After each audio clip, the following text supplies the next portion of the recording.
fundaron el restaurante en 1725 con el nombre de Botín. Que nosotros no solicitamos este honor del libro Guinness de los récords, fue una sorpresa. Cuando se fundó Botín no existía el término restaurante. El horno es el original de 1725. ¿No hay diferencia en el restaurante entre un martes y un sábado?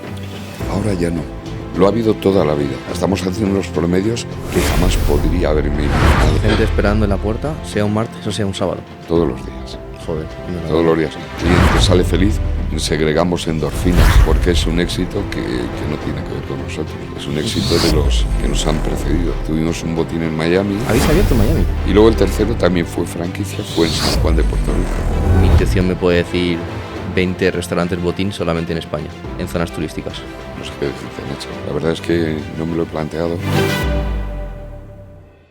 Bienvenidos a Talent Podcast, hoy estamos con Antonio González. Antonio es el director general de Restaurante Botín, un restaurante que se fundó hace casi 300 años, en 1725, y que está denominado por el libro Guinness como el restaurante más antiguo del mundo.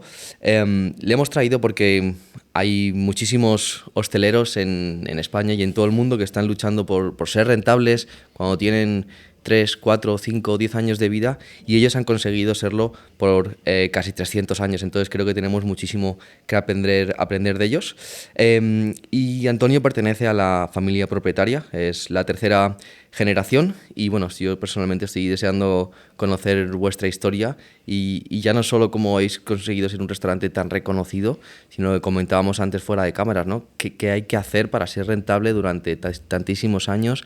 Habréis pasado y superado incontables crisis y seguro que habéis aprendido muchísimo de todas ellas, y además que las generaciones evolucionan tanto para el equipo interno del restaurante como para los comensales que os visitan, y tengo muchísima curiosidad para aprender cómo habéis evolucionado vosotros como concepto y además qué conceptos habéis mantenido para no perder la esencia de esos orígenes de hace 300 años. Así que bienvenido, Antonio. Gracias, Nacho. Muchas gracias por darme la oportunidad de estar aquí, dirigirme a vuestra distinguida audiencia. Y me quiero disculpar por esta voz que no es la mía.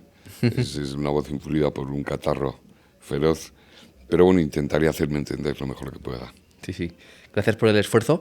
Y si quieres empezamos por contando la historia de Restaurante Botín, cómo empieza, cuáles son los orígenes, y vamos desarrollando la historia y yo te voy haciendo preguntas. De acuerdo, muy bien. Te explico. Botín fue fundado en 1725 por la familia Botín, que es originaria de un cocinero francés, Jean Botin, que vino a España en el 18 y se instaló aquí, se casó con una dama asturiana.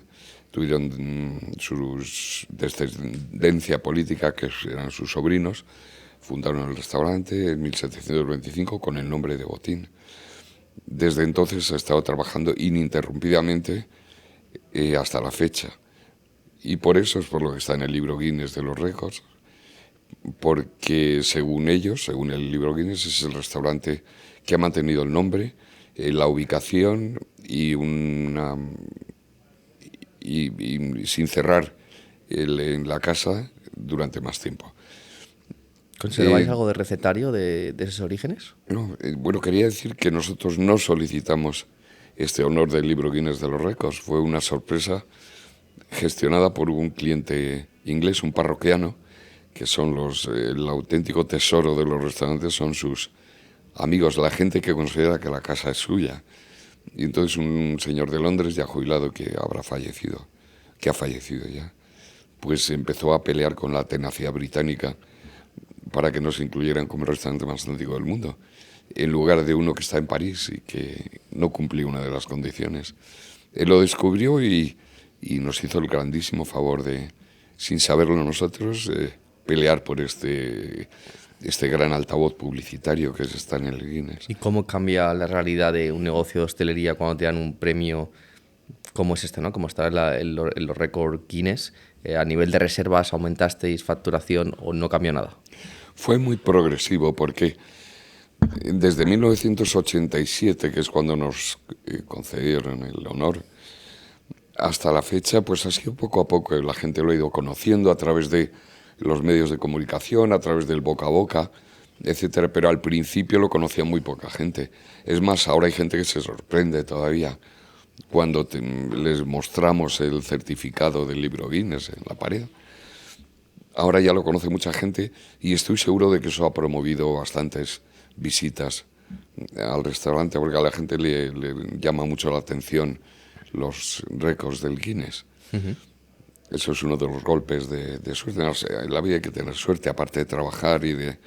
No habéis tenido suerte, pero llevabais 3 generaciones trabajando hasta que habéis encontrado ese golpe de suerte, ¿no? Claro, claro. Como siempre digo, la suerte te cogió trabajando en el restaurante. Sí, eso decía Picasso, creo, ¿no?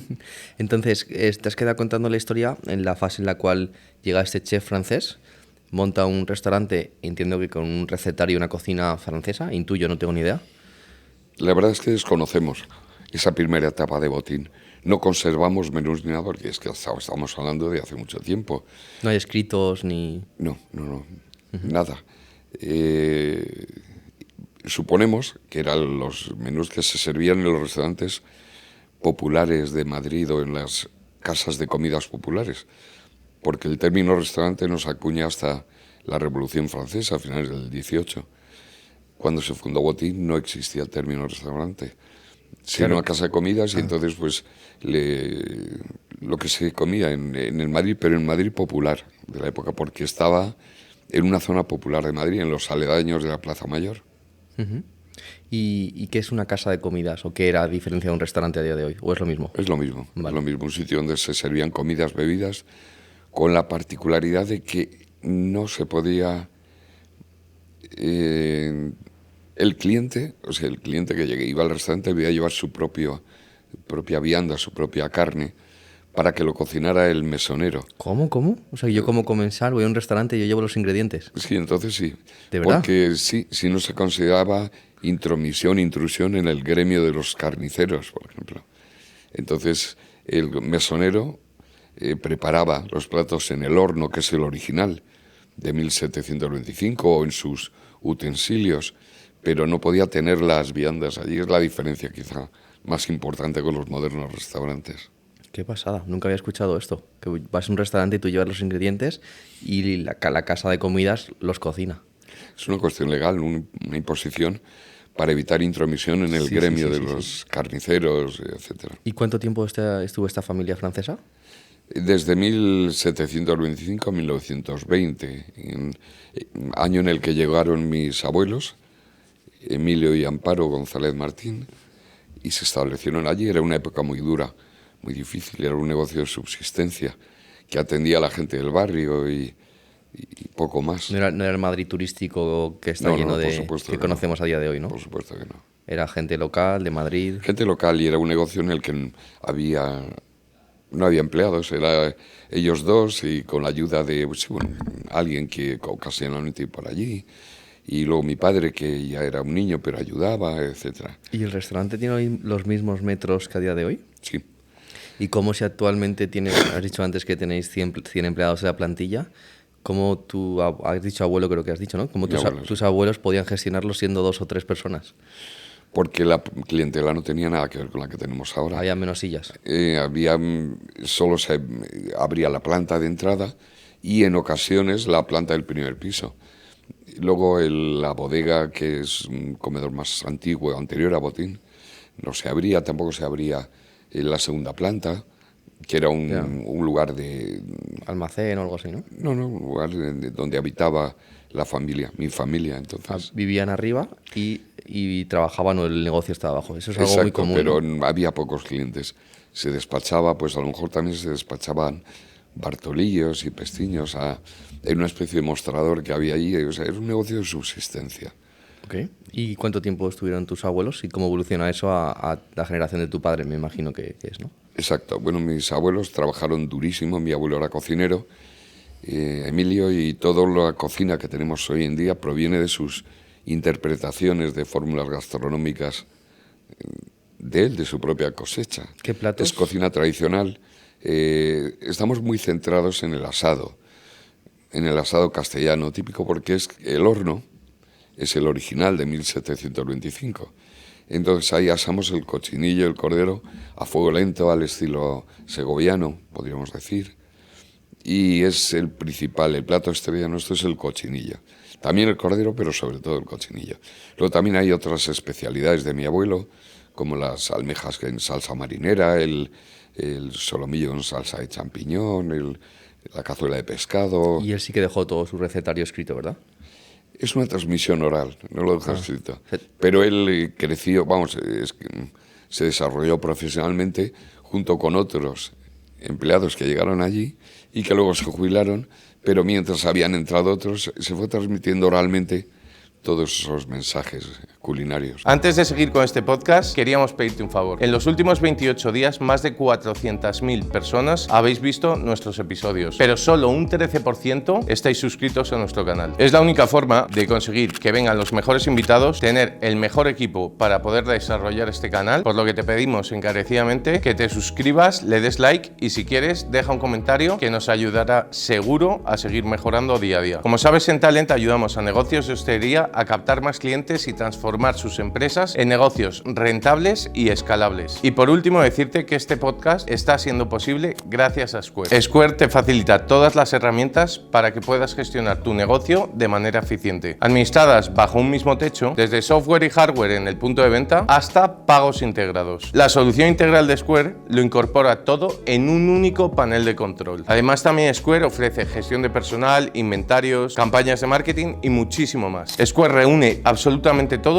en un solo lugar, haciendo esto una fuente de información única y completamente fiable. Esto hace que llegues a ahorrar hasta 10 horas semanales en administración. Esto sirve para cualquier tipo de negocio de hostelería. Hay más de 4 millones de clientes que confían en Square en todo el mundo. Gracias a Talent, si pinchas aquí abajo, tendrás hasta 750 euros en TPVs y dispositivos de Square, o incluso una oferta personalizada para tu negocio. Seguimos con el episodio de hoy.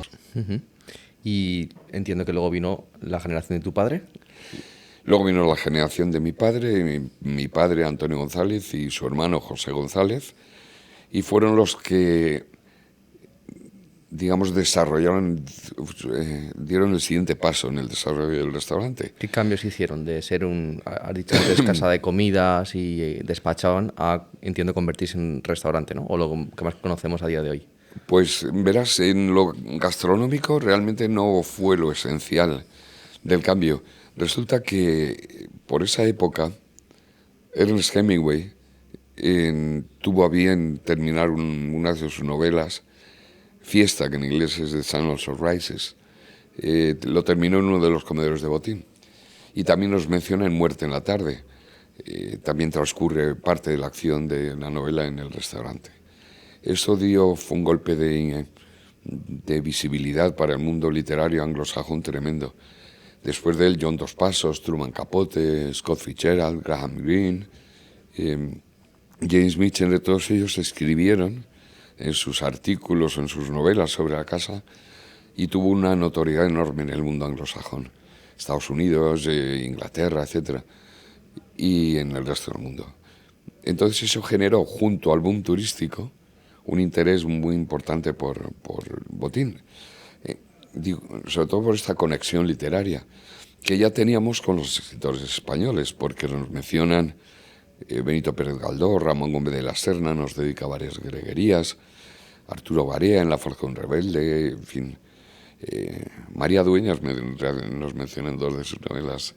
Últimamente siempre ha habido una conexión entre Botín y la literatura muy importante, de la que me siento especialmente orgulloso. ¿Y eso ha sido provocado por vuestra parte o ha sucedido? Bueno, ha sucedido. Como digo, que es el destino de Botín, quizá el interés que ha despertado en los literatos. Pero también debo decir que mi padre y su hermano eran gente autodidacta, pero muy culta. Entonces desarrollaron una cultura importante en lo histórico, en lo literario, y cultivaron muchas conversaciones con una gran parte de la clientela interesada en el aspecto cultural de Botín, es decir, ellos lo han promovido. Entonces lo debemos a ellos. Uh-huh. Ellos fueron los que... tengo que decir que unido al boom turístico, porque a partir de los años final de los 50, 60, España fue un destino deseado por el turismo. Y entonces, pues, unido a esa notoriedad de Botín en lo literario, y pues generó un montón de clientela, mucha clientela que... ¿Y cómo evoluciona el negocio con la llegada de tanto cliente, de tanto comensal? Pues tiene que aumentar la plantilla para poder atender a tanta gente. Se siguen cocinando los mismos platos de mi abuelo Emilio. Lo que ocurre es que cambia. Sobre todo cambia la atención personal al cliente. Mi padre y su hermano fueron unos auténticos genios, perdón por la falta de modestia vicaria, ¿no? Pero fueron unos genios en el trato a la gente, en las relaciones públicas. Generaron muchísimas amistades, muchas lealtades, mucha fidelidad de nuestros clientes, muchas amistades. ¿Qué sería la palabra que definiría todo esto?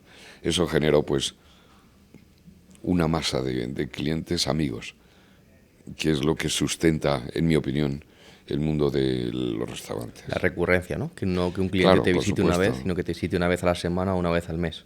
El voz a voz, el boca a boca, vamos, la transmisión oral de experiencias. Digamos que la generación anterior a la tuya, la de tu padre y tu tío, lo que hicieron fue pasar de un negocio de autoempleo, subsistencia, a un negocio de hostelería donde cuentas con equipo, con empleados, Sí, y que el cierto. objetivo ya no es sobrevivir, es ganar dinero. Claro, por supuesto. Lo que pasa, debo decir que quizá el secreto de su éxito, pues no considero mi éxito ni de mi generación, sino el éxito en nuestro caso es de las generaciones anteriores. El éxito es precisamente no poner demasiado interés en el aspecto económico. ¿Okay? Siempre se fundamentaron en la generosidad, Foco en el cliente y no foco en tanto en el cliente como en los empleados. Vale. ¿Y qué nos puedes contar aquí? ¿Cuál fue la clave que os hizo tener tan buenos resultados sin buscarlos, centrándose en comensales y en el equipo de trabajo? Debo decir, Nacho, que, y esto entra ya en el campo de lo esotérico, casi, que Botín tiene magia. No puedo explicarte, no puedo definirla, pero Botín tiene magia. Cuando la gente entra, yo percibo una reacción, en general, que me sorprende, me sigue sorprendiendo, por la decoración, por el ambiente, por la sugestión de estar quizá en el restaurante más antiguo del mundo. Botín perdón por los... Nada, Entonces, se lo cortamos luego. Botín es una acumulación de reformas, incluso anterior al 18, desde el 16, la bodega es del siglo XVI, es el resto de una posada antigua que estaba ya allí en 1589. Porque en Plaza Mayor, ¿en qué año se construye? La Plaza Mayor es pues de esa época aproximadamente, del siglo... O sea, se construyeron a la vez, ¿no? La Plaza Mayor se construyó y sufrió reformas en la época de los Austrias, pues se desarrolló más, es el Madrid de los Austrias. Uh-huh. Pero bueno, estamos hablando del siglo XVI, sí, una cosa así. Uh-huh. Entonces, las acumulaciones de reformas suelen tener un resultado nefasto. Son como mixtos rarísimos, ¿no? Pero en Botín esa superposición de reformas de diferentes siglos ha dado un resultado con alma, con magia. Entonces yo noto que la gente percibe eso y tiene una reacción curiosa, extraña. Entonces tratamos de promover eso también. Sí, que habéis creado inconscientemente o indirectamente habéis creado un contexto en el cual la gente está dispuesto no solamente a ir, repetir, sino además, pues no sé, luego hablamos de estrategias de precios y tickets que podéis tener, pero estoy seguro que os podríais, no sé si es así, permitir un ticket superior que un restaurante 4 calles más abajo por el contexto que habéis creado. Probablemente lo que ocurre es siempre hemos sido prudentes, aunque tenemos fama de caros, una fama infundada. ¿Qué ticket medio tenéis? Pues en este momento estamos en 46 euros aproximadamente, 45, 46. Está muy bien. Para ir al restaurante más antiguo del mundo me parece incluso barato.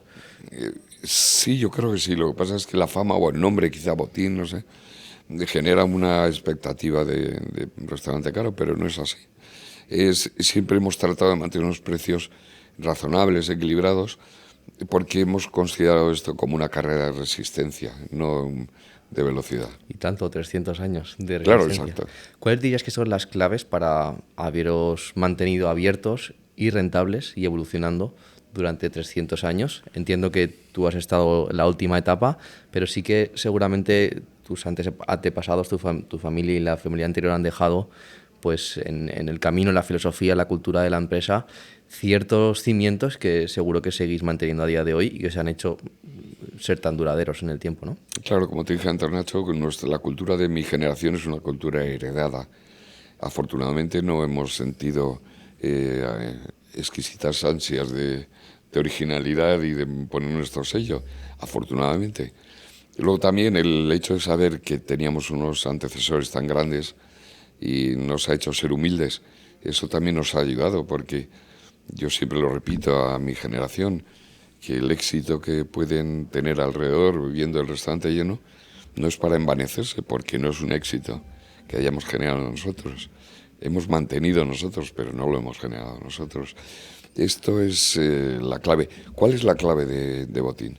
La gastronomía es una gastronomía que está centrada en la calidad de las materias primas. Tenemos varios filtros de calidad que hacen que, no siendo una cocina de autor, de elaboración, sea una cocina que satisfaga a la gente por la calidad de las materias primas. Insisto, centrada en el asado, en cochinillo y cordero. Consumimos actualmente unos de 50 a 70 cochinillos diarios. Eso hace que tengamos una gran influencia y una buena atención por parte del proveedor. Porque claro, no es lo mismo consumir 5 cochinillos, que tienes que aceptar lo que te traigan. ¿Y cuál es el proceso de selección de, oye, este cochinillo sí o este no?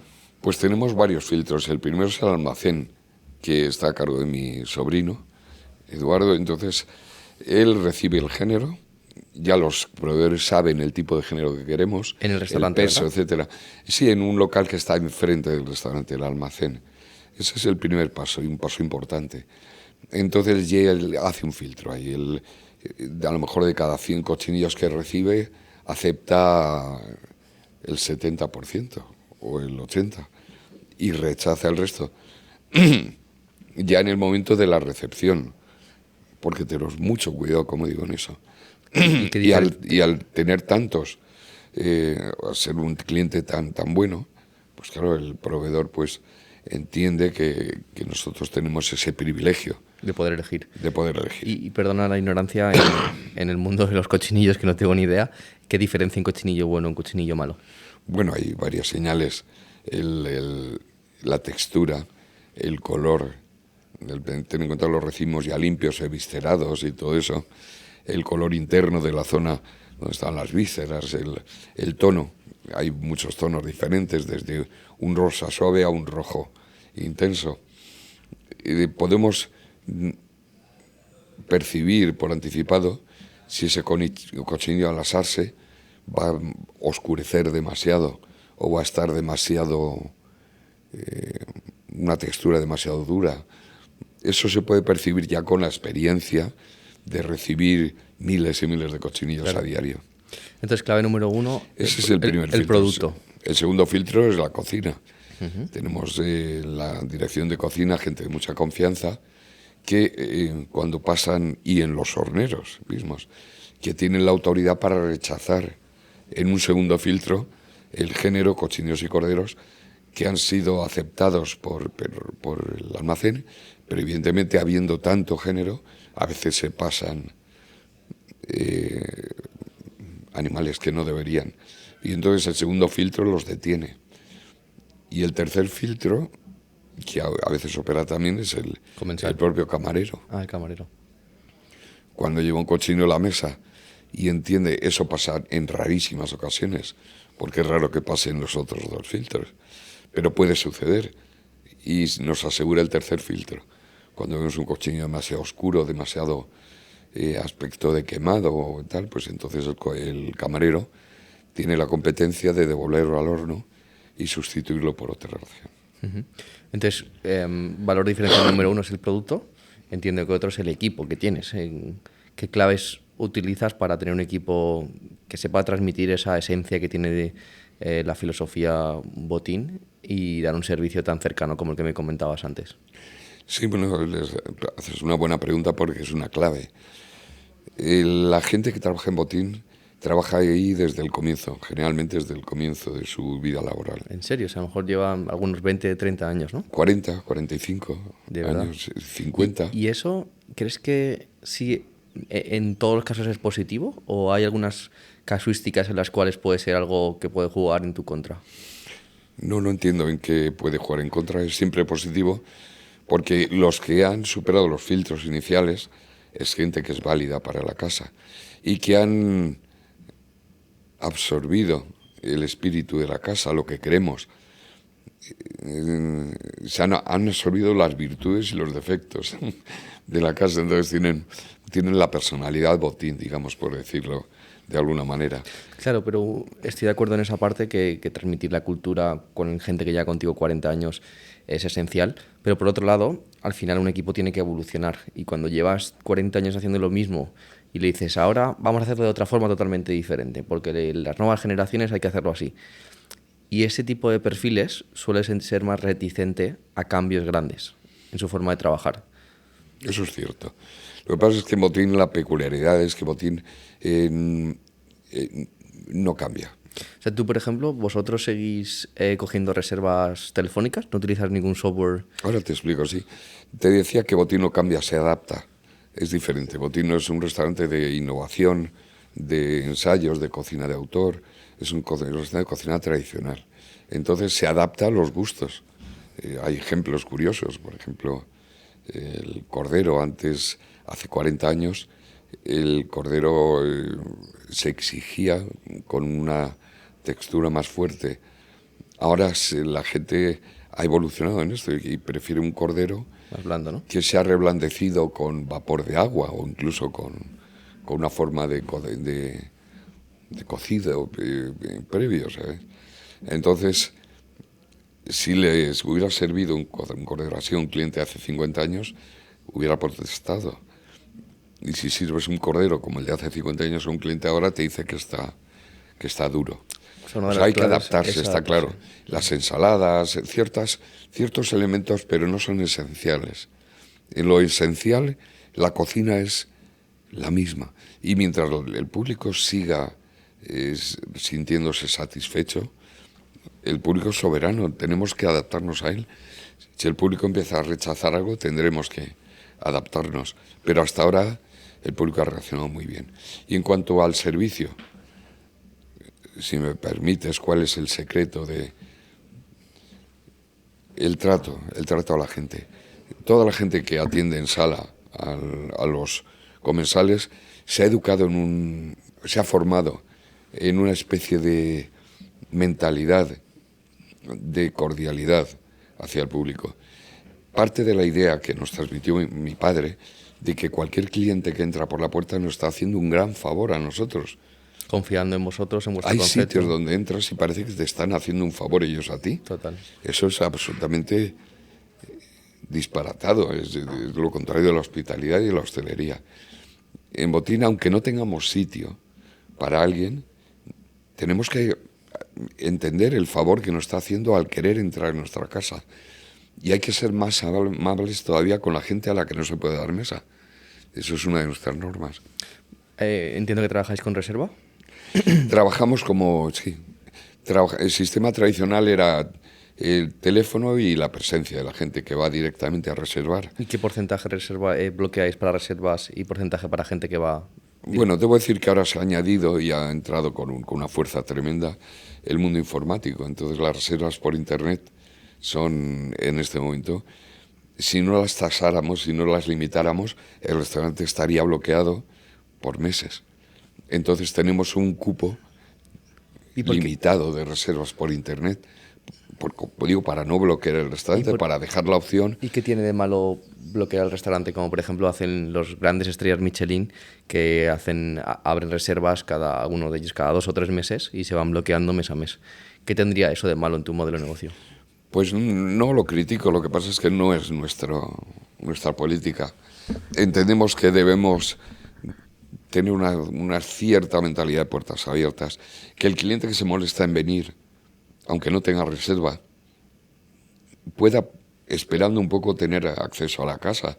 No, no sé, no queremos tenemos una especie de religión casi de no defraudar a la gente, o defraudar al menor número de gente posible. Desgraciadamente tenemos que hacerlo a veces, pero dejamos siempre un margen de oportunidad para la gente que llama por teléfono, para la gente de los conserjes de hoteles que nos llaman, para la gente que se presenta directamente, que es la que tiene más mérito, ¿no? Que va directamente allí. Me choca mucho lo que me cuentas y a la misma vez lo admiro, porque no buscáis el camino que se haría facturar más, sino el camino que más satisface al cliente e indirectamente, sin buscarlo, os hace facturar más. Claro que es verdad, Nacho, y no es que vayamos de estupendos, pero simplemente hay una mística de atención al cliente. Cada vez que decimos que no a un cliente que se presenta allí, nos sentimos mal. Y no te lo digo de una manera simbólica, es que de verdad nos sentimos mal, porque estamos diciendo que no, y eso va contra el espíritu de la hospitalidad, ¿no? Entonces hemos tenido que aceptar Internet porque es inevitable, claro. Pero lo capamos, lo limitamos bastante. Preferimos negar por Internet con un mensaje cordial a la gente que negar de viva voz por teléfono, o que negar a alguien que viene a tu casa. ¿En qué porcentaje bloqueáis en reservas y...? Podría decir que dedicamos un 20% del restaurante a reservas por Internet. ¿Solo un 20%? 20, sí, una cosa así. Con la tranquilidad que te diría, que te daría el, oye, tengo el restaurante lleno. Sí, pero a la larga no nos sentiríamos bien. Quizá, no sé si es una buena política desde el punto de vista comercial o no, pero desde el punto de vista personal no lo es, porque sería el establecer el no como una norma general durante meses, y entonces solo dejar oportunidad a la gente que planea con 2 meses de antelación su visita. Claro. Y no sé, insisto, no sé si acertamos comercialmente o no, pero entendemos que trabajamos para la posteridad. Está claro. Aunque soy un poco pedante. Y entonces no queremos generar hostilidad ni insatisfacción, o la menos posible, porque no cabe duda que siempre que dices que no, generas un cierto molestia o enfado en el cliente, pero lo menos posible, ¿sabes? Luego, aparte de eso, las reservas de Internet tienen un problema añadido, que es no-show. Los no-show. Las reservas presenciales vienen casi todas. ¿Y por qué no pedís que os paguen algo por adelantado, o coger la tarjeta y en caso de que no vengan les podéis cobrar algo? Debo decir que ya lo hacemos, y me he resistido como gato panza arriba a hacerlo, porque es que no me parecía elegante. Y me he resistido hasta que la presión de mis propios empleados claro. he tenido que considerarlo. Te voy a contar algo que tampoco te va a gustar, pero que creo que os haría facturar bastante más, porque intuyo que vais a un público objetivo turístico, vais al turista, en un gran porcentaje, ¿o no? No. ¿No? No, vamos... no consideramos si un público es turista o es nacional o es un ciudadano de Madrid. Tratamos a todo el mundo por igual, y nuestro objetivo no va enfocado, digamos, la oferta gastronómica es la misma. Lo sé, no me refiero a eso, sino que la mayoría de clientela de comensales que llegan son de fuera de España, ¿o no? Sí, cierto. Esa era mi pregunta. Pero no porque lo promovamos nosotros, es porque es así, porque quizá ocupan el espacio que evitan o que con el que compiten con un público nacional. Total. Pues mira, nosotros nos dedicamos a ayudar a restaurantes a que sean rentables, facturen más y consigan escalar sus negocios. Y cuando viene algún cliente nosotros y intentamos asesorarles, sobre todo si se enfocan al mundo turístico, solemos implementar una estrategia de precios que se llama precios dinámicos. No sé si has oído hablar de estos. No. Pues son precios que varían con inteligencia artificial dependiendo de la oferta y la demanda, dependiendo del día de la semana, o dependiendo incluso de la ubicación del restaurante. Tú imagínate un restaurante en primera línea de playa, la mesa que está con vistas al mar debería ser más cara que la mesa que está al lado del baño. O imagínate un restaurante en pleno centro de Madrid, por ejemplo el tuyo, un sábado, el cochinillo. ¿Cuánto vale tu cochinillo? de media? En este momento está en alrededor de 30 euros. Pues tu cochinillo, en mi opinión, un sábado, que estará el restaurante que no cabe nadie, debería costar 40 euros. Pero tal vez un martes, que seguro que la ocupación es inferior, debería costar 25 euros. Entonces, funciona como el mundo de los hoteles o el mundo de las aerolíneas. En agosto los vuelos son mucho más caros que en febrero. Un restaurante, los sábados, debería ser más caro que los martes, por la ley de la oferta y la demanda. Y yo, por la cara que me estás poniendo, sé que es algo que tal vez te choque y le choca a muchísima gente del sector. Conozco ya muchísima gente que lo está implementando, sobre todo que se dirigen a un sector pues más turístico, porque sí que es cierto que si son restaurantes que tienen clientela muy fidelizada, por ejemplo, alguien que va a desayunar todos los días, claro, si voy a un restaurante a tomar un café y una tostada y el martes me cuesta 7 euros, pero voy el sábado y me cuesta 14, diré, oye, no tiene mucho sentido. Pero cuando no hay clientela que repite con tanta frecuencia, suele funcionar muy bien. Tengo un caso muy cercano, que no voy a mencionar el nombre, que ha aumentado un 30% su facturación y rentabilidad. Es un grupo muy grande, esta cifra son 500.000 euros, en tan solo 9 meses aplicando estas técnicas de inteligencia artificial con los precios. Parece muy interesante lo que me estás diciendo y muy, muy innovador. O sea, es poner unos prompts y decir, vamos...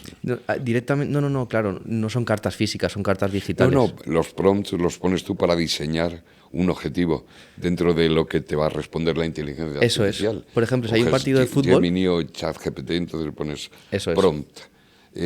Quiero optimizar la facturación. El precio es este, tal. Tú le pones parámetros y, por ejemplo, Claro. mide la facturación del año pasado y en base a eso, por ejemplo, si juega el Madrid y estamos en Madrid, tú sabes, no sé si, me imagino que te afecta, ¿no? Cuando juega el Madrid y juega Champions y esto está lleno de extranjeros, supongo que habrá un pico de ventas. No sé si te sucede a ti. Nacho, es que tenemos tal aglomeración Ya que no que es que ya ni lo notas, ¿sabes? Pues háblame de esto, porque me parece súper interesante. ¿Para ti no hay diferencia en el restaurante entre un martes y un sábado? Ahora ya no. Lo ha habido toda la vida. Pero desde esta especie de explosión turística a Madrid y este éxito de Madrid como dentro del mundo, hay que felicitar a nuestros directivos, a nuestros políticos y estáis responsables. Siempre llenos. Es que, y otros restaurantes también, no es solamente Botín. Sí, lo sé. Estamos desbordados. O sea, estamos haciendo unos promedios que jamás podría haberme imaginado que se harían. Entremos más en profundidad en negocio. ¿Cuántas mesas tenéis? Tenemos aproximadamente como para sentar a unos 200 clientes a la vez. ¿Y sentáis 200 clientes lunes, martes, miércoles, jueves, viernes, sábado y domingo? En una sentada puede haber 150 porque no todas las sillas están ocupadas, aunque todas las mesas estén ocupadas, claro. Pero estamos haciendo unos promedios de 700 clientes diarios. Es decir, dobláis mesas. Triplicamos mesas. Triplicamos mesas.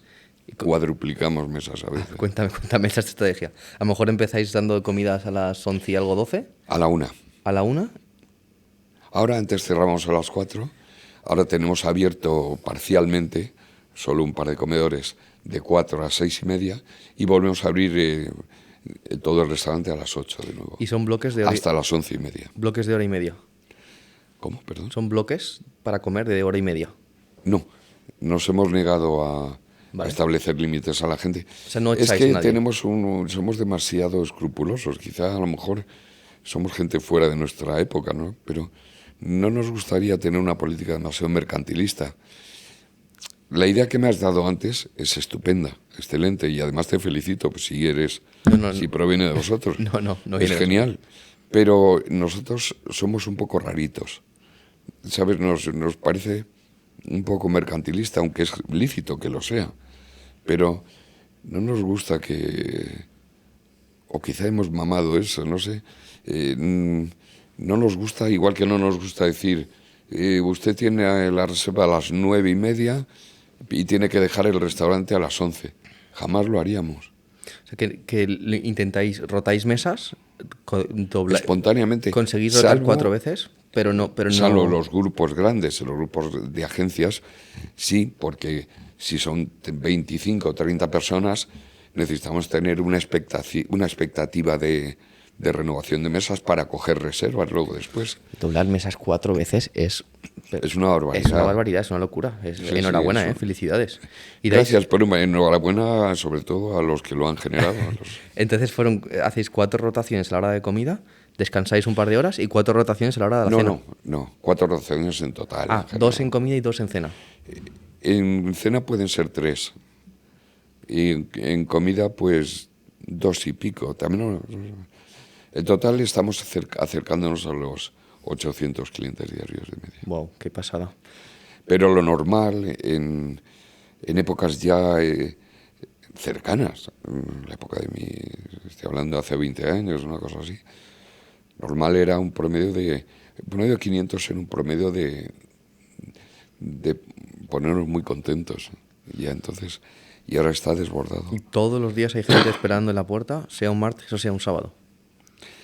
Todos los días. Joder, enhorabuena. Todos los días. Hombre, hay días más intensos, pero no hay bajón. O sea, los días más tranquilos son días intensos ya.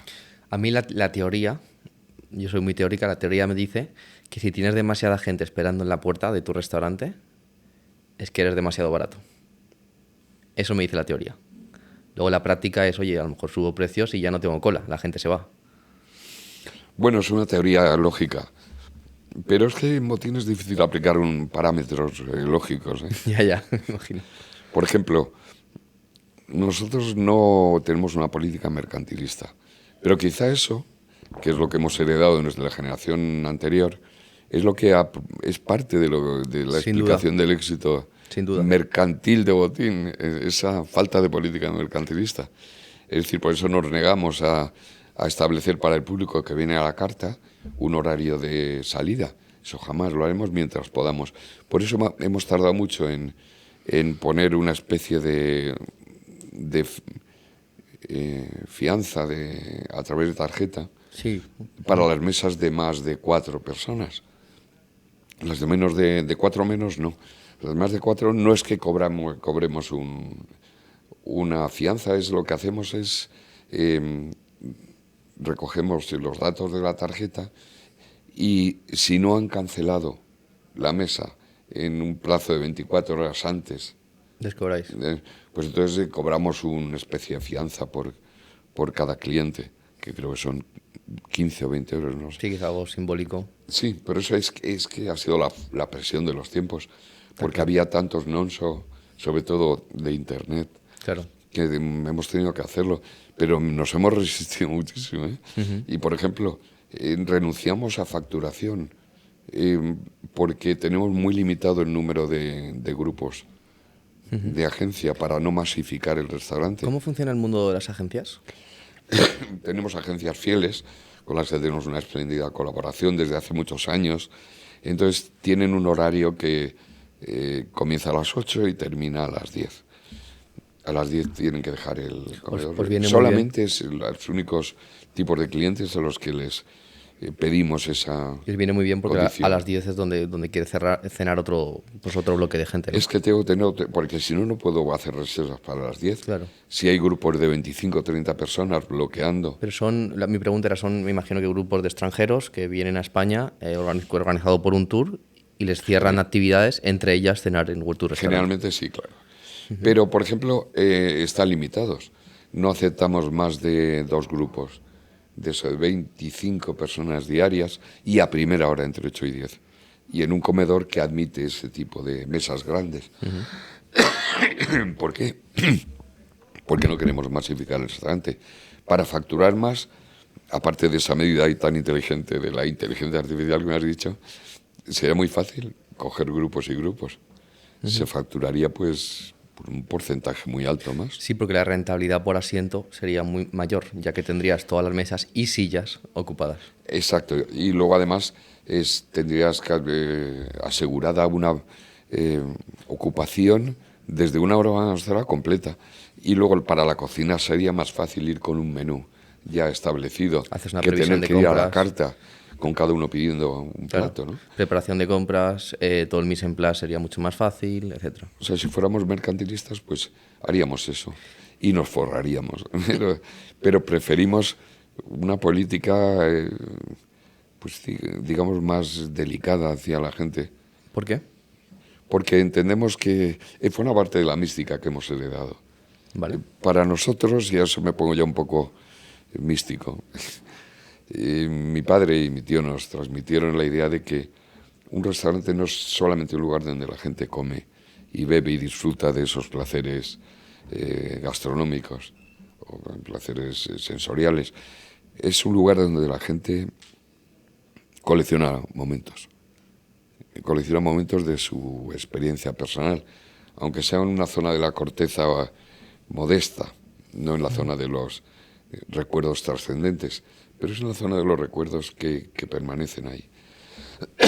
Si conseguimos que alguien nos mantenga en su pedacito de la corteza cerebral, hemos triunfado. Y eso no se consigue solo con una experiencia gastronómica. Tenemos que impregnar un momento, Qué bonito. hacer que coleccionen un momento de su vida en nuestra casa. ¿A ti qué te haría más feliz cuando te jubiles? Si algún día te jubilas, que tengo mis dudas por lo que te voy conociendo. Saber que has impactado a miles de vidas o saber que has facturado y ganado millones. Bueno, tú sabes la respuesta, ya lo vas a decir, porque, por supuesto, el haber hecho miles de amigos, el haber ser recordado por miles de personas con una sonrisa, algunos con un gesto huraño, pero vamos, que en general con sonrisa, ¿no? El haber, sobre todo haber creado vínculos con tanta gente buena, el haber aprendido tanto de la gente, porque también lo aprendí de mi padre, que toda persona que entra al restaurante, si tienes el tiempo y la actitud adecuada, te puede enseñar algo. Aunque sea la gente aparentemente más plana desde el punto de vista cultural o... Yo creo que tu restaurante tiene que ir a gente muy interesante. Muy interesante, pero es que hasta la gente más normal, si tenéis las antenas puestas y los ojos abiertos y los oídos, te puede enseñar algo. Y eso es como vampirizar, en el buen sentido de la palabra, a tu clientela. Uh-huh. Hay que saber escuchar, claro, por supuesto, porque si lo que vas es a lucirte tú, entonces no aprendes nada. Total. Entonces tienes que escuchar. Pero he aprendido mucho de mis clientes. Prácticamente el 90% de lo que sé lo he aprendido de mis amigos, de mis clientes. De la gente que ha ido allí que me ha contado su vida y sus experiencias. Y ¿Cuál es la persona más interesante o que más te haya impactado que has conocido en tu restaurante? ¿Alguien a lo mejor mediático o... Bueno, ¿qué me puedas contar? No está feo que lo diga, pero es mi padre.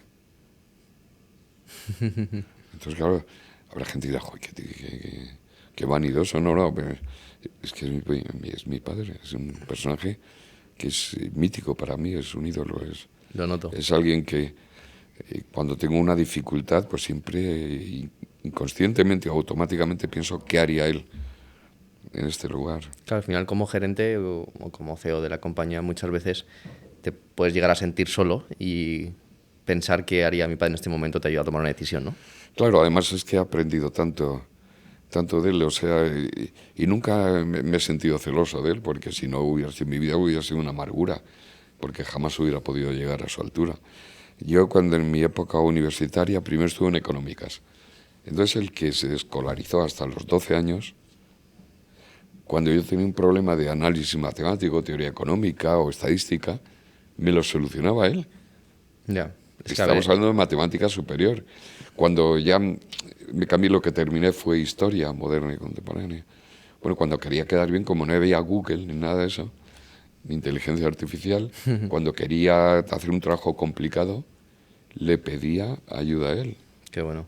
Y entonces me desarrolló unos trabajos de publicarse. Un hombre que había estado hasta los 12 años escolarizado y que había trabajado 7 días a la semana, 12 horas diarias, toda su vida, no lo puedo entender. Pero incluso, ya te digo, tenía que decirle, pedirle que bajara el pistón en los trabajos que me ayudaba, porque para que el profesor, el catedrático, se creyera que lo había hecho yo. ¿Sabes? O sea, es una cosa... En un restaurante... Hablaba 5 idiomas fluidamente, en fin. Claro, es que en un negocio de hostelería enfocado al turismo, eres así inteligente como describes a tu padre y además hablas idiomas, es imposible que te vaya bien. Y amas a la gente, él amaba a la gente. Él era un hombre que le fascinaba el ser humano. Claro. Y tenía una gran sensibilidad. Y luego entendía algo que hay que entender en el mundo de los restaurantes, y perdona que me ponga tan estupendo, pero es que es así. Es lo que, la experiencia que he recogido en muchos años. La gente está muy sola. Entonces la gente va al restaurante muchas veces porque está sola. A veces soledades acompañadas, que son las peores. Y entonces tienes que percibir quién está solo y quién no. A quién puedes proporcionar un gran bienestar simplemente escuchándole o atendiéndole o acercándote. Yo creo que un gran camarero tiene que tener mucha inteligencia artificial. Uy, joder, inteligencia artificial, perdona. Inteligencia emocional. Ya estoy obsesionado con la inteligencia. Mucha inteligencia emocional. Porque creo que hay una fina línea entre atender adecuadamente a un comensal y agobiarle. ¿Cuántas veces me acerco a ese comensal durante un servicio? ¿Cuántas veces le pregunto qué tal está? ¿Necesita algo más? ¿Te ha gustado? ¿No te ha gustado? ¿Dónde crees que está esta fina línea entre hacerlo muy bien y hacerlo muy mal? Eso se llama maestría, Nacho. Y eso, claro, no es indefinible. Eso lo da la experiencia y el talento personal.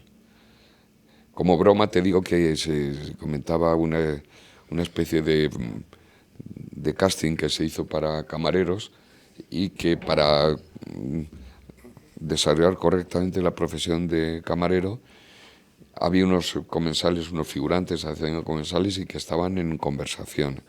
Entonces el camarero que conseguía interrumpir más veces a los comensales era el que conseguía el puesto, porque era como una tradición en el mundo de los camareros interrumpir conversaciones es un chiste. Al revés, era, digamos, hubiera sido una estrategia inversa. Es una maestría. Nosotros tenemos gente que ha empezado a atender al público a los 18 años y que tienen 60 o se jubilan, claro. Es la mayor parte de ellos. Entonces, igual que yo, pues han absorbido una forma de hacer las cosas. Nuestro estilo es un estilo cálido, pero no agobiante, o sea, no agobiamos al cliente. Es una metedura de pata sentarte con un cliente que no quiere interferencias ni interrupciones.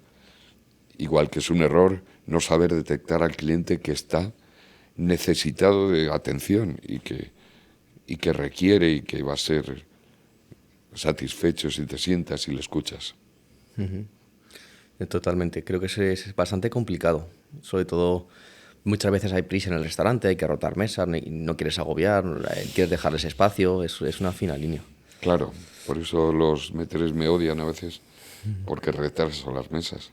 ¿Cuál es tu rol como director general? Entiendo que habrá objetivos de facturación, habrá objetivos de satisfacción. ¿Cuál es tu rol? Antes me ha gustado mucho algo que me has dicho de, oye, tengo que terminar una puntual porque la tradición o algo así has dicho, es que yo tengo que estar en el servicio, ¿no? Exacto. Entonces estoy seguro que podrías permitirte no estar en el servicio, pero tú decides estar porque es la esencia del restaurante y tu forma de liderar y de trabajar. ¿Por qué es esto? Es algo que te van inculcando desde pequeño, entonces ya es una segunda capa de personalidad tuya. Es decir, tú te sientes, tienes una cierta forma de culpa si no estás allí cuando está abierto. ¿Qué es que el restaurante... Fíjate, incluso en vacaciones, que es lícito tenerlas porque trabajas y te las mereces, pues no puedes evitar irracionalmente sentir que estás en falta, que tendrías que estar allí. Ya. Cuando sabes que no eres necesario, porque... El restaurante factura igual, estés tú, no estés... Pero igual, y funciona igual, y no hay nadie... Como decía mi abuela, uno de los factotum de la casa, que don Preciso era preciso y se murió. Entonces, nadie es preciso. Pero nos han inculcado a sentirnos culpables. Nos han inculcado también el hecho de que cuando un cliente sale feliz, segregamos endorfinas. Total.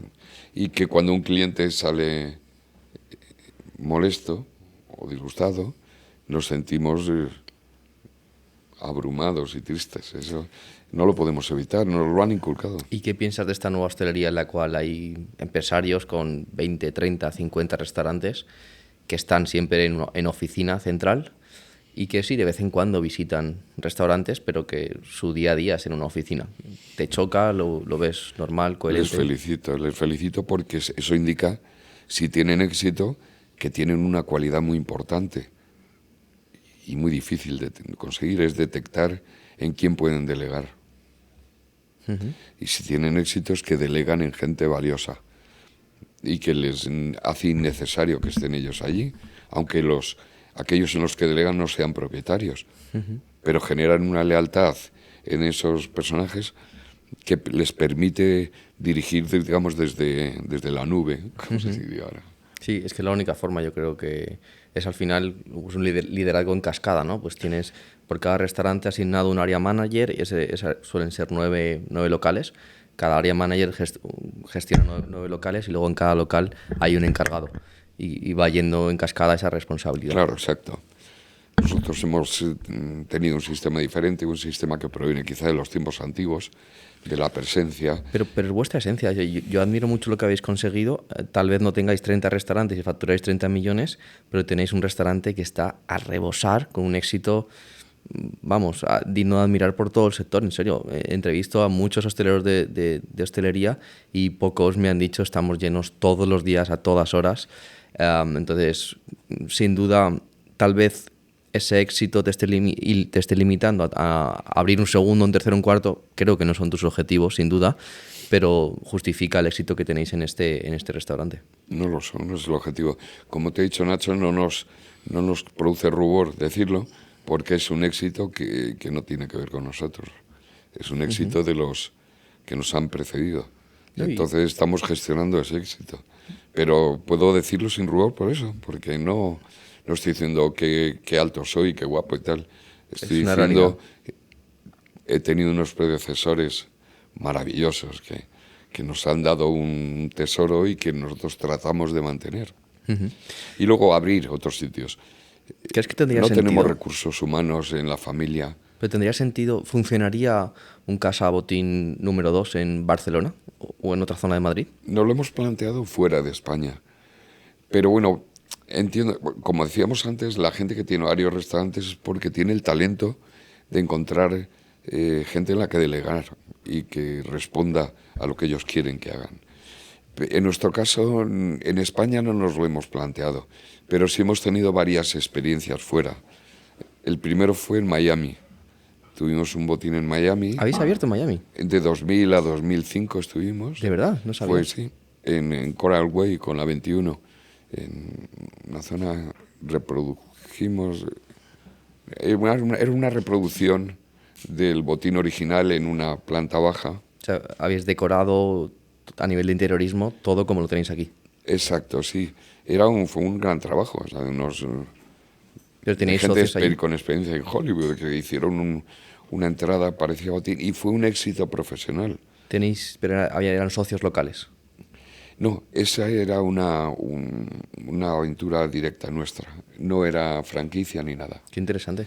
Entonces estuvimos allí, mi primo Emilio se encargó del restaurante, mi primo Emilio es un gran director del restaurante de sala y allí estuvo 5 años. Lo que pasa es que él no podía permanecer más tiempo allí y no nos gustaba la idea de que estuviera en manos ajenas, porque quizá no tenemos el talento de encontrar gente en la que delegar, como estos colegas que sí lo hacen, ¿no? Yo no creo que sea eso. Yo lo que percibo desde fuera, sin conocerte más allá de esta conversación, es que amáis tanto el concepto, tenéis tanto respeto al concepto, que dejarlo en manos de un tercero sería demasiada responsabilidad como para que salga mal y manche todo el concepto y todo el trabajo de tantas generaciones. Nos parecería, aunque sea absurdo, una profanación, no sé, ¿entiendes? Creo que va más por ahí, mi percepción, ¿eh? Luego tuvimos 2 experiencias más. Una fue en México, en DF. Ahí eso fue una franquicia, con amigos mexicanos, gente muy poderosa económicamente. Hicimos un restaurante que no era botín, era un restaurante de lujo. Pero ese tuvo un gran éxito también. En un año superamos el umbral de rentabilidad, que en un año es un éxito. Total. ¿Por qué dejó de funcionar ese restaurante? Porque nuestros socios eran demasiado poderosos económicamente y para ellos el tener beneficios o no no tenía ninguna importancia. Entonces discutieron entre ellos, no con nosotros, entre ellos, y decidieron que ya no les divertía más la idea de tener un restaurante. Y a vosotros os daban un canon, ¿no? Sí, una regalía, una franquicia, sí. Y un royalty, etcétera. Royalties, exacto.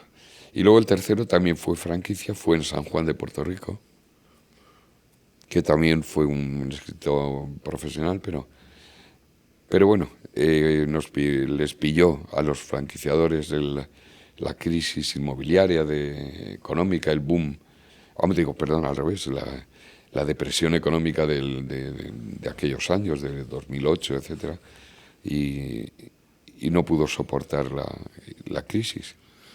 Yo creo, Antonio, que vuestro concepto, y conozco mucho el sector y he entrevistado a muchísima gente que le va muy bien en el sector de la hostelería, vuestro concepto es muy replicable en muchísimas zonas turísticas de España y tendría muchísimo éxito. ¿Qué piensas si te digo que creo que podría haber... Mi argumento no está fundamentado en datos, tendría que hacer un estudio, pero mi intuición me puede decir 20 restaurantes Botín solamente en España, en zonas turísticas. No sé qué decirte, Nacho. La verdad es que no me lo he planteado. Puede ser. Lo que pasa es que la responsabilidad sería inmensa, porque el Botín tiene un encanto donde está. Estoy de acuerdo. En ese rincón, tiene esa magia. ¿Cómo reproduces esa magia? Puedes reproducir la gastronomía, puedes reproducir el trato cordial, cálido, no invasivo, pero ¿cómo reproduces esa...? Es el storytelling. Vosotros tenéis una historia súper bonita, súper romántica, que eso sí que es replicable. Lo que no es replicable es estar al lado de Plaza Mayor. Pero os funcionó en DF, os funcionó en México y no estabais en Plaza Mayor. Nos funcionó. Bueno, nos funcionó, voy a matizar. El abrir con el nombre de Botín en cualquier lugar del mundo fuera de España te garantiza 6 meses de lleno. Pero como no fidelices a esa gente... Claro, luego está el servicio, obviamente. El servicio, la cocina, como no consigas lealtad, fidelización en esos clientes, te desaparecen en un año. O sea, está claro.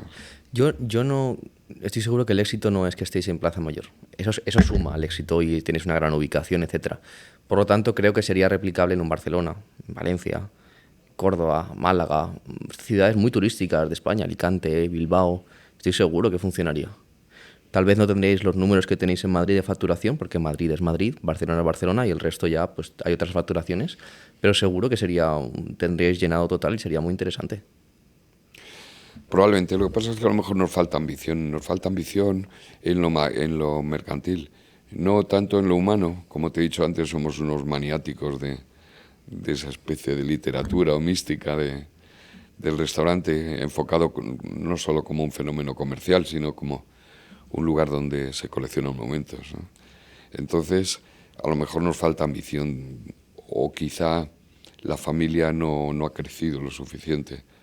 La parte de familia que se dedica al restaurante no ha crecido lo suficiente, no ha aumentado como para tener recursos humanos para ello. Claro. Pero, no sé, la verdad es que yo estoy en el final de mi etapa laboral. Me encuentro muy bien y todo eso, pero vamos, tengo que estar ya pensando en los relevos. Y va a ser alguien de la familia, intuyo, ¿no? Sí, intuyo que sí.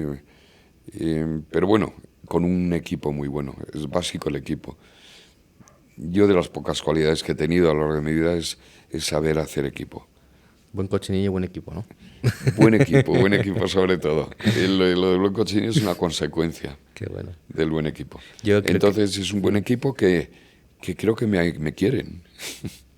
Qué bueno. Sin duda eso es necesario en el sector de la hostelería, pasar muchas horas en un restaurante. Son momentos muy intensos, con tantos comensales, tanta exigencia de rapidez de platos, pases, en una cocina. Al final suceden muchas cosas muy intensas y tienes un buen equipo, que se respeten, se lleven bien y que encima tú como líder seas capaz de motivarles, eso es un infierno. Claro, eso es 100 personas en un espacio muy reducido, genera muchísimas tensiones, sobre todo con la intensidad de trabajo que hay. Entonces, una de nuestras funciones, mía o de mis sucesores o de la gente que me releva, es que haya una pax romana en ese mundo laboral, que esos roces inevitables no vayan a más, sean simplemente pequeños fogonazos que se apagan rápidamente. Entonces, si no, entonces sería un caos. Y, por supuesto, que no trascienda al cliente nunca, en la medida de lo posible, claro. Total. Estaba pensando, me decías que muchas veces tenéis que decir que no a comensales. ¿No sería una opción ampliar el restaurante? Nunca he estado, ahora te voy a hacer una propuesta porque quiero estar, pero... Eres bienvenido, sí, sí. Estás invitado. Pues el sábado es mi cumpleaños y a ver si tienes mesa y me puedo pasar. La tienes hecha. Ahora después hablamos. Te iba a proponer, hay comensales a los que dices que no, te gustaría decirles que sí, obviamente cliente satisfecho y tu negocio factura más. ¿No te has planteado o no hay opción de ampliar a la derecha, arriba, abajo, atrás, adelante? Desconozco el restaurante, pero No hay opción. No hay opción. Ni el restaurante al lado está libre para poder comprarlo, ni nada de eso. No, además tenía que ser, para que mantuviera el espíritu de Botín, tenía que ser contiguo para poder comunicarlo. Claro. Pero en el momento que te vas... Enfrente o no, ya no tienes enfrente sentido. ya dispersas un poco, y como nos requiere tanto esfuerzo esta masa de clientes y la atención al restaurante, no tenemos, digamos, energía ni disponibilidad para, salvo que fuéramos 8 o 6 en la familia y pudiéramos expandirnos, ¿no? Pero yo personalmente he preferido, insisto, a lo mejor falta ambición en el aspecto comercial y de excesiva ambición en el aspecto humano, no lo sé. Bueno, pero mira al revés. Cuanto más restaurantes, más vidas impactas. Si ahora más vidas impactas. Si ahora estás impactando 700 vidas al día por un restaurante, si tuvieras 2 serían 1.400. Claro, bueno, impactas digamos, en un 1% de esas vidas. En el resto, pues, generas bienestar. Pero si consigues de cada día 1, 2, 3 personas que te recuerden, que te coleccionen, es un éxito. Y ya por cerrar el podcast, últimas preguntas que te quiero hacer más enfocadas a negocio. Me comentabais que habéis sido siempre rentables. ¿Conseguís estar cerca de un 25% de rentabilidad o en qué porcentaje soléis? ¿25%? ¿O en qué porcentaje soléis estar? ¿Es sobrefacturación? Es a lo que a mí me gustaría que ambicionaran todo el sector de la hostelería, estar en un 25% de EBITDA. Sí. Ya, con un 9% estamos satisfechos. Estáis en un 9%. ¿Sabes por qué? Pues porque la política de mi padre y mi tío fue una política generosa con los empleados, una política extraordinariamente generosa, y lo digo porque fue muy inteligente. En ese momento fue una de las claves del éxito. Tú no puedes tener a la gente trabajando intensamente y que tengan buena cara y sonrisa y cordialidad si no están bien estimulados económicamente. Entonces, eso hizo que estemos por encima de convenio en una cantidad importante. ¿Qué porcentaje de coste de personal tenéis? Pues estamos en un 42. Ya lo sé. Es una barbaridad. Si normalmente es 30, 31, pero nosotros tenemos un 42. ¿Por qué? Porque esa política de graciabilidades, de generosidades que se consolidan como un derecho adquirido, pertenecen a otra época en la que fue genial que lo hicieran. Sin eso no hubiéramos tenido el éxito que ha tenido Botín todo este tiempo. Pero estamos en otra época, con una presión impositiva muy superior, fiscal, social, seguridad social, los beneficios que lógicamente deben procurarse para los trabajadores, etc. Pero todo eso hace que el coste del personal adquiera unas cifras casi insoportables, teniendo en cuenta que mantenemos la generosidad de los años 60. Estáis muy altos, en mi opinión, pero entiendo la otra parte. Entonces, por eso, nuestra rentabilidad es una rentabilidad, es un 25%. Estaríamos nadando en la abundancia. Tendríais un 9, bueno, pero 9 y pico. Si bajas esos 11 puntos extra de coste de personal, ya estarías en un 20. Ya, claro. Pero, ¿cómo los bajas? No puedes. Pero ahora, todo lo contrario, lo vas a subir porque en hostelería ha habido una elasticidad en la jornada. Ya, claro. Ahora con la control exacto de las 8 horas y probablemente 7:30, es que se va a disparar ya el coste todavía, si lo cumples. Y nosotros siempre hemos querido cumplir tanto con el fisco como con ¿Tenéis horarios, las inspecciones laborales. ¿tenéis horarios seguidos o son partidos? Son partidos. ¿Y Hay algunos seguidos en cocina Sí. y algunos turnos en sala ya ahora seguidos, pero la mayor parte son partidos. ¿Y hacéis salidas escalonadas del personal? Todos salen a la vez. Bueno, relativamente. Por ejemplo, si un rango se queda vacío antes, el camarero se va a casa, por supuesto. Y ficha, pero es que ¿En coste de producto que tenéis? en coste de producto, pues tenemos a lo mejor eso es razonable, un 31, un 30. Está muy bien. Eso está muy bien, sí, porque pero eso lo podemos controlar. Y entiendo que seréis de los... Pero lo que no podemos controlar es las graciabilidades mantenidas desde los años 60. A ver, entiendo el porqué y también es cierto que estoy seguro que seréis de los pocos restaurantes de España que no tenéis problema de personal, porque es el mayor problema del sector. No encuentran gente, la gente no está motivada, la gente se va, alta rotación. Claro, tú ese problema, corrígeme si me equivoco, no lo tienes. No lo tengo. Es más, si hace falta gente, Pero realmente es un amigo de alguien o alguien que viene del pueblo. Tenemos muchos gallegos, porque históricamente ha sido la cantera. Gente de pueblos y aldeas gallegas, sí. Cuando había una plaza llamaban a un familiar suyo. Y no lo tienes por ese 11% extra, que los que sí están en ese 30-35% de coste de personal tienen esa rotación. Tengo la satisfacción de decir que mis empleados ganan un 20-30% más que los equivalentes de restaurantes similares. Pero claro, ¿a qué coste?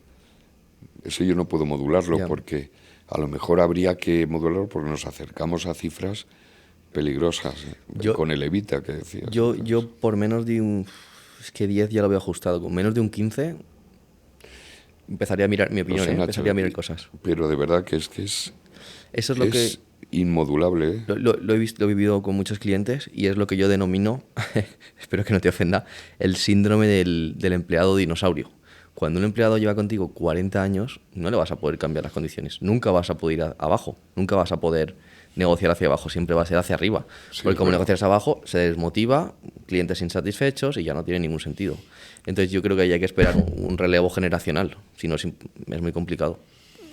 Puede ser, pero como te digo, la política ha sido de que el cliente se encuentra con las mismas caras, siempre. Eso forma parte también de ese sentimiento de ir a su casa, de familiaridad, etcétera, ¿sabes? Hay otra y opción. tiene el inconveniente ese, claro, que hay derechos adquiridos y que además se consolidan legalmente. Tú, por ejemplo, puedes dar por ejemplo, no sé qué ejemplo ponerte, un complemento, pues para compensar brechas salariales entre departamentos a coste de la empresa.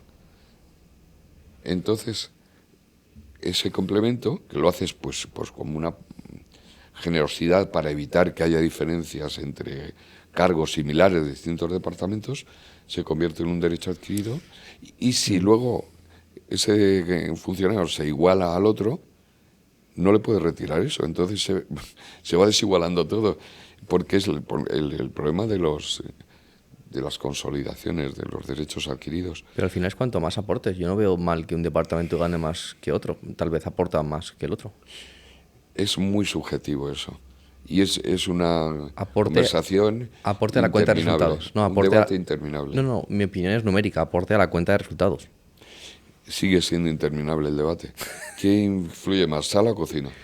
Es muy difícil decirlo. Cocina, pero para mí va a servir la comida que vas a comer. En nuestro caso, pues el horno, cómo salen. Pero el jefe de cocina... el camarero, su atención, su cordialidad, muchas veces es tan decisiva como Jefe de cocina y jefe de sala, para mí tienen que cobrar lo mismo, estoy de acuerdo. Pues vale, como no pasaba eso, pues entonces, ¿cómo se solucionaba? Porque la casa compensaba poniendo lo que uno estaba desequilibrado respecto al otro. ¿Por propinas o...? No, propinas no por propinas, claro. Exactamente, esa es la raíz del problema. Ya. Que no se han repartido. Pero bueno, el caso es que Siempre la política de la generación anterior ha sido compensar a base de esfuerzos económicos empresariales o de la casa los posibles problemas para que la gente estuviera contenta y diera un servicio óptimo al cliente. Y son geniales, lo consiguieron porque eso es lo que ha marcado la diferencia de Botín. Si no, Botín no tendría este problema, ni el otro, ni el de más allá, porque sería un restaurante pues, simplemente que estaría subsistiendo. Total. Pero como tuvieron éxito, pues ahora nos encontramos con un problema consecuente provocado por este. Una política demasiado generosa para los tiempos que vivimos. Hay una solución que no te va a gustar y es subir precios. No me gusta, claro, tienes razón, no me gusta porque yo estoy muy pendiente de las opiniones en los medios estos que hay ahora, como TripAdvisor, Google TripAdvisor, Reviews, etcétera. Y tengo la satisfacción de que la nota media es muy alta, es un notable alto, es 8,7 en resumen entre todos los departamentos. Agradezco muchísimo las opiniones favorables, pero en las que más me centro es en las negativas. Hay algunas que las descarto, por ejemplo, cuando nos dicen que Botín ya no es lo que era, que la paella es incomestible. Nunca hemos tenido paella. Se van a equivocar de Botín, ¿no? O el cocido, sí, o el rabo de toro. A ver, voy a mirar cuántas reseñas tenéis.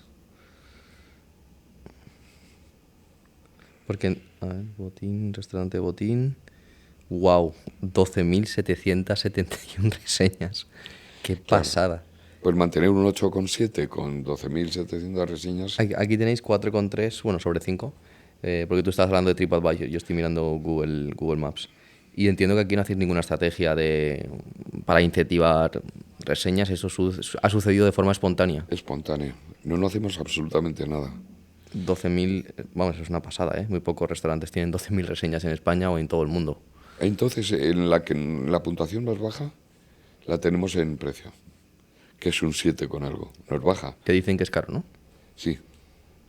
Aunque, insisto, pueda ser un más... Bueno, estamos igualados con restaurantes equivalentes, pero antes éramos inferiores de precio. Yo ahí discrepo, o sea, restaurantes equivalentes, no hay restaurantes equivalentes. Vosotros tenéis algo que no tiene nadie, sois el restaurante más antiguo del mundo. Es como ir a una estrella Michelin y decirle que es caro. ¿Dónde estás yendo? Estás yendo a una estrella Michelin. No es caro. Si quieres ir a algo barato, pues ves a otro tipo de restaurantes. Ya, pero sí, bueno, te lo agradezco. No, es verdad. Muy amable hacia nosotros, pero hay restaurantes estupendos y que entiendo yo que están en nuestra misma liga, jugando en la misma liga y que... Misma liga de producto, seguramente que sí, pero es que tenéis algo que no tiene nadie, y es vuestro valor diferencial. El fondo comercial que tenemos, claro, sí. El contexto, es el contexto que habéis generado. Y ese contexto para mí vale un dinero. Si quiero ir a comer un buen cochinillo, pues aparte de visitaros a vosotros, me puedo ir a Segovia, que hay muy buenos restaurantes. Pero ya no tengo tu contexto, que es el restaurante más antiguo del mundo. Nacho, me estás hablando de un tema actual para mí, porque hace poco tuvimos una subida por encima de lo normal de precios. Entonces, es como yo estoy contra el mundo, todo el mundo a favor, y yo siguiendo con un poco una mentalidad trasnochada ya... Tú no quieres subir precios, ¿no? Me resisto porque me preocupa mucho que la gente nos considere caros. ¿En cuánto tendría que estar tu ticket medio para estar en un 25% de EBITDA? No lo he calculado. 70 euros a lo mejor. Quizá no tanto, pero vamos, a lo mejor 50 y tantos o 60. Y actualmente es 45 euros, me has dicho, ¿no? 46 y medio, después de la última subida, ¿eh? Ya. Que antes era 43 y pico. Inteligencia artificial. Sí, ya lo sé, sí sé que cometo muchos errores y quizá ha llegado la hora de dejar sitio a gente con una mentalidad más actual, ¿sabes? Pero no puedo negarme a mí mismo y a mis ideas, ¿sabes? No, es normal. Joder, ¿y qué te voy a decir yo a ti? Que tú llevas en el sector toda tu vida y yo llevo menos tiempo. Yo aquí lo que sí siempre recomiendo es prueba-error. Oye, es que al final que un precio adecuado esté por encima o por abajo son opiniones subjetivas. La única realidad es el dato y el dato se consigue haciendo pruebas. Oye, pues esta semana los precios, el ticket medio va a ser 46. Y la semana que viene va a ser 55. Y vamos a analizar qué impacto ha tenido, qué reseñas ha tenido la opción A, la opción B, y se comparan. Qué facturación hemos tenido y qué rentabilidad, y se comparan. Y en mi opinión, y la opción ganadora es la que se queda. El resto son fundamentos y opiniones no, basadas no en datos, en sensaciones. Utilizo el sistema prueba-error para algunos asuntos, probar un plato, una variación en un plato, o un tal, lo que sea. Pero en asuntos que puedan generar una respuesta consolidada en el público me cuesta, ¿sabes? Imagínate, yo subo a 60 y de repente eso genera un impacto en el público negativo. La mejor estrategia que yo he conocido para subir precios es un cambio de plato. Un cambio de plato puede ser que si tienes... ¿Cuántos gramos tiene tu cochinillo? 30. Bueno, pues en vez de 30 gramos, un cochinillo. No, 30 euros. Gramos de la ración. Pues mira, un cochinillo limpio son 4,5 kilos, 4,600, y salen 5 raciones, 5,5, 6, depende del cochinillo. Pues entonces son 4,5 entre 5, o entre 6, entre 5,5. No sé, ¿tienes la calculadora? No, como unos 100 gramos más o menos, ¿no? A ver, ¿cuánto has dicho la operación? Perdona. 4,5 kilos entre 5.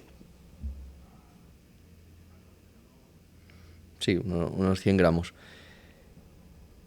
Quizá más, ¿eh? O sea, 100 gramos, no, 1 kilo, perdona. No, claro. 1 kilo, claro. 1 kilo. Pero ten en kilo por cuenta comensal. Entonces, no puede ser así. Pon 6. Bueno, pero bueno, es igual. Bueno, el caso es que... Te pongo un ejemplo. Imagínate que son 500 gramos por plato por 30 euros. Una estrategia que yo he conocido muy buena para poder subir el precio del plato sin que el comensal se queje es aumentar el gramaje y cambiar la decoración. Si le ponías patatas, pues ahora le pones patatas y verduras, y en vez de 500 gramos que ponías antes, ahora pones 550. Y ahí justificas la subida de precio, porque es un nuevo plato. Ya. No es subirlo por subirlo, puedes hacer algún cambio. Sí, es la mejor manera de hacerlo, sí. Estoy de acuerdo. Antonio, mil gracias, ya nos hemos pasado algo de tiempo y, no te preocupes, y vas a llegar tardísimo al ni restaurante. Ni miro el reloj porque estoy aquí como si fuera una conversación de sobremesa. El sábado la continuamos. Claro, como si estuviera con un cliente amigo con el que me siento después de comer. Ese es el objetivo de mi podcast. El sábado la continuamos, ¿estarás allí? Allí estaré. Venga, pues ahora concretamos. Gracias a todos. Espero que os haya gustado la conversación con Antonio y su historia de más de 300 años gestionando el restaurante y escalándolo. Enhorabuena. Gracias a vosotros y al público.